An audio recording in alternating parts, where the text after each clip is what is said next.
السلام علیکم دوستو، آج اسرائیل اپنی تاریخ کی بدترین آگ کی لپیٹ میں آ چکا ہے۔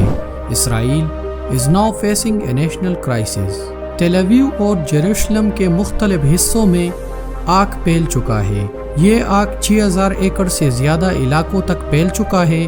جی ہاں، آج ہم آپ کو دکھانے جا رہے ہیں اسرائیل میں ہونے والی آگ سے تباہی کے منظر۔ آگ کس جگہ لگی ہے اور کیسے بیت المقدس تک پہنچ گئی، یہودیوں نے کیسے اپنے لیے عذاب کا سامان تیار کیا تھا، یہ سب اچانک کیسے ہوا، یہ سب کچھ جانیں گے آج کی اس ویڈیو میں۔ چلیے اب نکلتے ہیں اسرائیل کے اس عذاب شدہ علاقے کی طرف۔ تل اویو جو یہودیوں کا سب سے اہم شہر ہے، یہ وہی شہر ہے جہاں انگریزوں نے یہودیوں کو آباد کیا تھا۔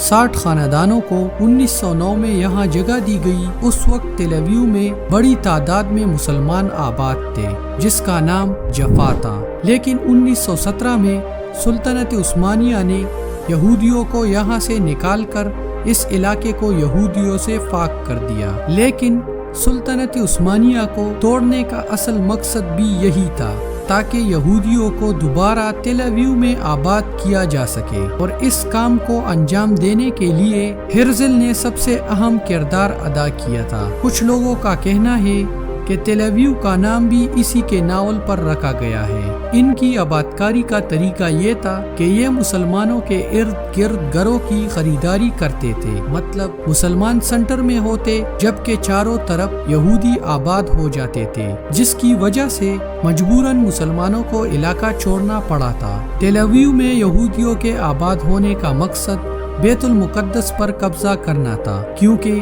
تل اویو سے بیت المقدس صرف 66 کلومیٹر کے فاصلے پر ہے۔ یہودیوں نے آہستہ آہستہ ان 66 کلومیٹر کے درمیان مختلف گاؤں سے مسلمانوں کے گھر خالی کروانا شروع کیے اور یہودی ان گاؤں میں آباد ہو گئے۔ یہ علاقہ نہایت زرخیز مٹی رکھتا ہے، جس کی وجہ سے یہاں بڑی تعداد میں جنگل موجود ہے۔ اگر تل اویو سے بیت المقدس کی طرف جائیں تو شفیلہ کا علاقہ راستے میں آتا ہے۔ یہ وہ علاقہ ہے جہاں تاریخ کی بدترین آگ نے سب کچھ راکھ بنا دیا ہے۔ اسے یہودیہ پہاڑی سلسلہ بھی کہا جاتا ہے۔ اس علاقے کی جغرافیہ بھی نہایت اہم ہے، کیونکہ اسرائیل فوج اپنی ملٹری ٹریننگ اور نشو و نما کے لیے اس علاقے کا سب سے زیادہ استعمال کرتے ہیں۔ یہ علاقہ 15 میل چوڑا اور 50 میل لمبا ہے۔ یہ جگہ یہودیوں کے لیے بھی مقدس ہے، کیونکہ یہاں داؤد علیہ السلام اور جالوت کے درمیان جنگ ہوئی تھی۔ اس وقت یہ علاقہ شدید آگ کی لپیٹ میں ہے۔ کہا جاتا ہے کہ ایسی آگ پہلے کبھی نہیں دیکھی گئی۔ دیکھنے میں لگتا ہے کہ اللہ کا عذاب نازل ہوا ہے۔ یہ بالکل ویسا ہی ہے جیسے امریکہ کی اسٹیٹ کیلیفورنیا میں ہوا تھا۔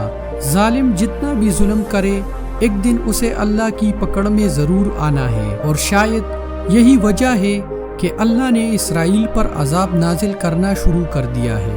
یہ آگ 30 اپریل 2025 کو یہودی پہاڑی پر بھڑکی۔ اس علاقے کا موسم شدید گرم اور خشک ہے، جس کی وجہ سے آگ تیزی سے پھیل رہا ہے۔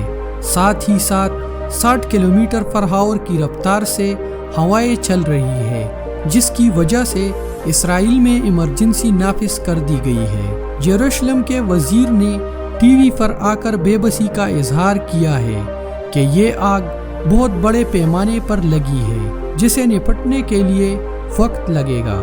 ابھی تک اسرائیل آگ پر کنٹرول نہیں کر سکا، جہاں تک کہ اٹلی، فرانس، سائپرس اور یورپین ممالک سے مدد کی اپیل کی گئی ہے۔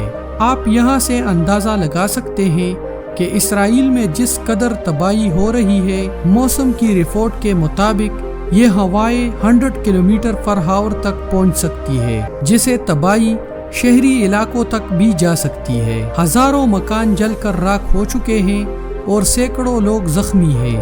یہ تمام وہ علاقہ ہے جو مسلمانوں سے زبردستی چھین کر یہودیوں نے آباد کیا تھا، اور یہ سب بیت المقدس کے قریب واقع ہے۔ یہاں سے ایک ہائی وے بیت المقدس کی طرف جاتا ہے، جہاں لوگ اپنی گاڑیاں چھوڑ کر بھاگ گئے ہیں۔ یہ آگ نیوشلم کینیڈا پارک میں لگی تھی۔ جو 70% تک تباہ ہو چکا ہے، جو یہودیوں کے مقبوضہ علاقے ہیں۔ کینیڈا پارک 3 فلسطینی گاؤں پر بنایا گیا تھا جو اب 70% تک تباہ ہو چکا ہے۔ یہاں 10,000 فلسطینیوں کو نکالا گیا تھا اور 1800 گھر جلا دیے گئے تھے تاکہ فلسطینیوں کا نام و نشان بھی نہ رہے۔ دوستو، سوچنے کی بات یہ ہے کہ اچانک سے یہ آگ کیسی لگی۔ اس کو جاننے کے لیے ہمیں تاریخ میں واپس جانا پڑے گا۔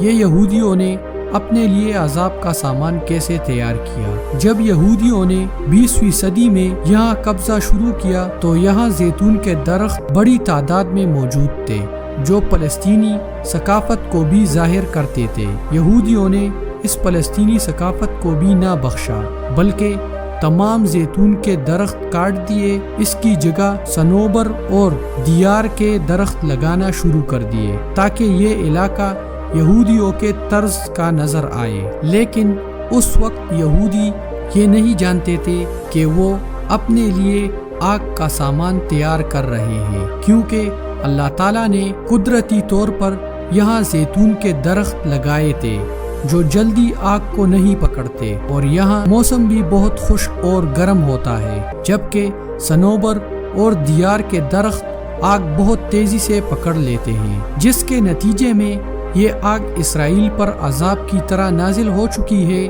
اور آپ ان رپورٹس میں دیکھ سکتے ہیں کہ اسرائیل کی انتظامیہ بے بس نظر آ رہی ہے۔ یہ درخت جیوش نیشنل فنڈ آرگنائزیشن نے لگائے تھے جن کا مقصد یہودیوں کو فلسطین میں زبردستی زمین پر قبضہ دلوانا تھا۔ اس کمپنی نے 240 ملین درخت لگائے تھے۔ اسرائیل کے مطابق یہ آگ انسان کی لگائی ہوئی ہے جس کی بنا پر کچھ فلسطینیوں کو گرفتار کیا گیا ہے۔ اس وقت اسرائیل کے اندر ہی لوگ آگ سے نپٹنے والے ادارے پر تنقید کر رہے ہیں۔ ماہرین کا کہنا ہے کہ آگ سے نمٹنے کے لیے وسائل کی کمی ہے۔ اسرائیل کے صدر نے اسے ماحولیاتی تبدیلی سے جوڑ دیا ہے، جبکہ غزہ اور حماس کے مسلمانوں کے مطابق اسرائیل پر عذاب نازل ہوئی ہے۔ آپ کی کیا رائے ہے؟ کمنٹ میں ضرور بتائیے گا۔ اس آگ سے کتنے لوگ مر چکے ہیں؟ اسرائیل اس کو بالکل نہیں بتا رہا، مطلب جسے مکمل طور پر چھپایا جا رہا ہے۔ بیت المقدس جانے والے بہت سے راستے بند کر دیے گئے ہیں۔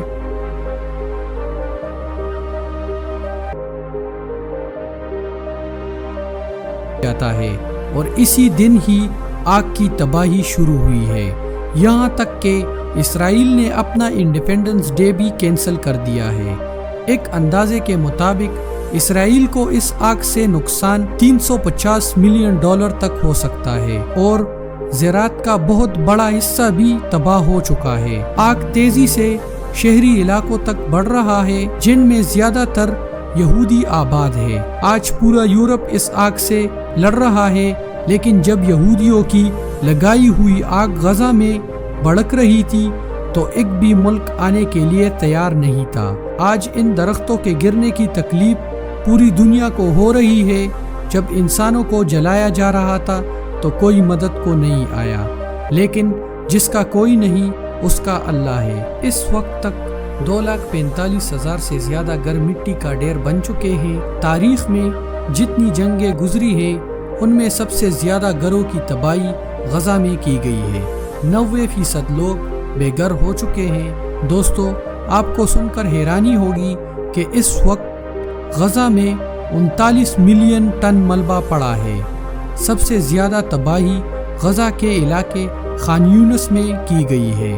اگر آج بھی یہ ملبہ اٹھانا شروع کیا جائے تو تمام ملبہ اٹھانے میں 15 سال لگ جائیں گے۔ دوستو، اس تباہی سے پہلے غزہ کیسا تھا؟ غزہ سیہ کے کنارے واقع چھوٹا سا خوبصورت علاقہ تھا۔ غزہ کے بیچز بھی بہت مشہور ہیں، شفاف نیلا پانی اور پرسکون فضا ہوتی تھی۔ غزہ سٹی کی ایک فیمس مسجد حسینی مسجد ہے جو غزہ کے فورٹ کے قریب بنایا گیا ہے۔ غزہ سٹی سے مسجد الاقصی کا فاصلہ صرف 80 کلومیٹر کے قریب ہے، لیکن مسلمز کے لیے الگ راستہ اور یہودیوں کے لیے الگ راستہ رکھا گیا ہے۔ عام طور پر مسلمانوں کو لمبا راستہ دیا جاتا ہے جبکہ یہودیوں کے لیے چھوٹا راستہ رکھا گیا ہے۔ دوستو، آج یہ سب کچھ ختم ہو چکا ہے۔ اللہ تعالیٰ غزہ اور کشمیر کے مسلمانوں کی مدد فرمائے، آمین۔ دوستو، یہ تھی آج کی ہماری انفارمیٹیو اور دلچسپ ویڈیو۔ آپ کو یہ ویڈیو کیسی لگی کامنٹ میں ضرور بتائیے گا، اور نئے آنے والے دوستوں سے گزارش ہے کہ ہمارے چینل کو سبسکرائب اور لائک ضرور کیجیے گا۔ ملتے ہیں اگلی ویڈیو میں، تب تک کے لیے اللہ حافظ۔